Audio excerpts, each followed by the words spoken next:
Welcome back, card fans. Rookie All-Star time, 1965. Let's take a look at the Topps Rookie All-Star team on the 1966 cards. Start off, the right-handed pitcher is Frank Lindsay of the Giants. Lindsay, 63 to 74. Missed all of 64 in the minors. Giants, Cardinals, Brewers, Phillies. 62 and 57, 2.85, 110 saves. As a rookie in 65 for the Giants, he was fantastic. 57 games, 9 and 3, 1.43 with 20 saves. Frank Lindsay sometimes appears on cards with his glasses, sometimes without. There he is with his glasses. The left-handed pitcher from the Angels, Marcelino Lopez, a Cuban.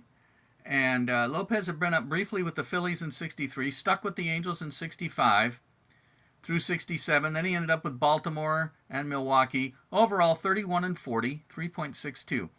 In 65, his first full year, 14 and 13, 2.93 through 215 innings. Struck out 122, walked 82. A 1970 World Series champion with the Orioles, Marcelino Lopez. This is the year the Angels changed their uniform from LA to CA, to California Angels. So they're all either painted hats or no hat pictures. The catcher got traded right after the year, but here he is. It's Pat Corrales of the Phillies. And of course, that picture's with the Phillies. He was traded to the Cardinals for 1966. Corrales, overall, from 64 to 73, Phillies, Cardinals, Reds, Padres, played 300 games, always a backup, hit .216, 4 career home runs. As a rookie, 63 games for the 65 Phillies, which was the most he played in any given year in his career. He hit .224, 2 homers, 15 RBIs. Of course, he coached and managed in the majors for a long time afterwards. At first base, a Hall of Famer. It's Tony Perez, Atanasio Perez. I have a Mexican baseball magazine that had a big article on him and called him Tony Perez, T-A-N-Y. And at first I thought, they screwed that up. No, that's actually correct. Tony is not. It's Atanasio, so T-A-N. So Tani, as they referred to him, was more correct than Tony. That's an Americanization. But he made it at first base. Of course, he played his career about split between first and third. 64 to 86, Reds, Expos, Red Sox, Phillies, Reds again. As a rookie, 260, 12 homers, 47 RBIs. Overall, 379 home runs, 1,652 RBIs, a 7-time All-Star, 2,732 hits, 279 career average, 7-time RBI leader, 2-time World Series champ with the Reds in 75 and 76. So the great Tony Perez, of course, he briefly managed the Marlins later. At second base, we have an interesting one. See if we can take a look at the stats here. And you can see that the guy on the bottom is ahead in just about every number. Games, at bats, runs, hits, doubles, triples, homers, RBIs, just about everything. And yet the guy on the top is the 1965 National League Rookie of the Year, but he's not the Rookie All-Star. The guy with the better numbers is. Joe Morgan made the Rookie All-Star team at second base, the great Hall of Famer. Jim Lefebvre won the Rookie of the Year award. He had a great year, but Morgan, he was better. His numbers were better. But Lefebvre was on the world champion Dodgers, and Morgan was on a fourth-year expansion team. So, Morgan, 63 to 84, Reds, Astros, Reds, Astros again for 1 year, Giants, Phillies, Athletics, 10-time All-Star, 5-time Gold Glove, 2-time National League Most Valuable Player, 2-time World Champ, the same 2 years, 75 and 76, 271, 268 homers, 1,100 RBI, 689 stolen bases, 2,517 hits. In 1965, 271, 14 homers, 40 RBIs, and 20 steals. So Joe Morgan, this time it's kind of reverse of what it has been sometimes. He's the Rookie All-Star with the better numbers, but the other guy got Rookie of the Year.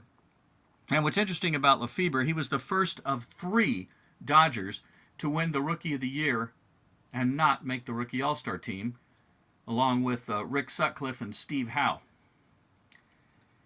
At third base, we see the famous painted over hat. There's Paul Shaw of the Angels. Yeah, because that says LA on that hat, and they'd switched to California Angels. Shaw in 64 to 74, Angels Royals, Angels again. He hit 224, 9 homers, 45 RBIs, and 65. Career 244, 57 homers, 323 RBIs. A solid player, not spectacular. Paul Shaw of the Angels. Shortstop, Rico Petrelli of the Red Sox. Lot of power for a shortstop. Petrelli, two-time All-Star. Career 210 homers, 251 average. In 65, he hit 232. 13 homers, 33 RBIs. In 1969, he hit 40 home runs for the Red Sox. I believe that broke the record for shortstops at the time. Petrelli, a lot of power. Whole career with Boston. 63 and then 65 to 76, all with the Red Sox. Played on 2 pennant winners that lost in 7 games, both to the Cardinals in 67 and to the Reds in 75. So there's Rico Petrelli. And we go to the outfield. And we have the 1965 American League Rookie of the Year, which is, wow, that really went out of focus. It's Curt Blefary of the Astros, of the Orioles. Blefary wins Rookie of the Year, hitting 22 homers, driving in 70 runs, hitting 260 for the Orioles.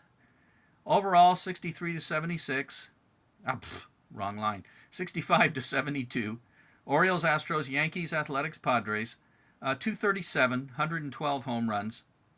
1966 world champion this year with the Orioles as they've swept the Dodgers 4 straight. And 65 American League Rookie of the Year, Curt Blefary. Second outfielder, Jose Cardinal.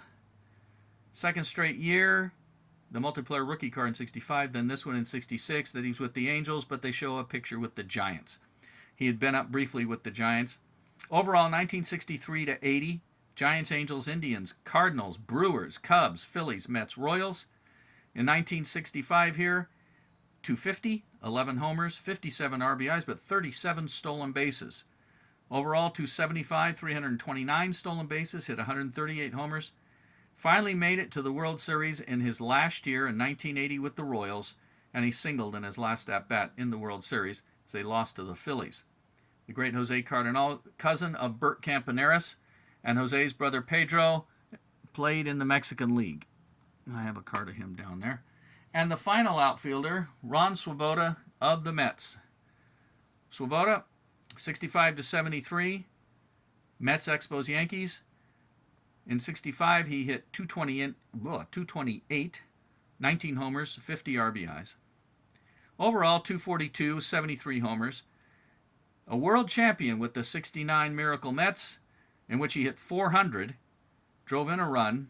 He was 6 for 15 in the 4 games, in playing 4 out of the 5 games. And he made a fantastic sliding catch that really helped knock the Orioles down. Swaboda, very fondly remembered by Mets fans, and he's the last one for the 1965 Rookie All-Star team. So there they are. We had, 2 Hall of Famers, Perez and Morgan, All-Stars, Cardinal, Petrelli, and an overall interesting group. So next time, we'll do another team. Thanks a lot. Bye.